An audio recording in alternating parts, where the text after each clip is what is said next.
একদম খাইতে সবচেয়ে মজা, একদম ফ্যান্টাস্টিক মজা। এখানে কাটা চলছে কাঠলের ডেড বডি, পেট্রোল, এখানে কিছু কাঁচা লঙ্কা, পেট্রোল আছে। আর আফ্রিকা মহাদেশের চুকা জাতীয়, এটা হচ্ছে ইউরিয়া সার। ওই সার, সার কত খাইতে যাক সার।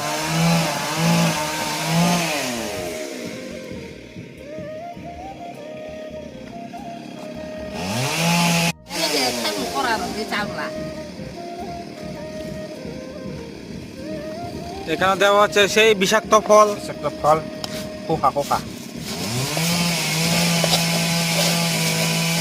পাগল হয়ে যায় আমরা দিকে পাইলে। একবার সাপে নাম দেবো। ও খুব দারুণ হয়েছে রে। ও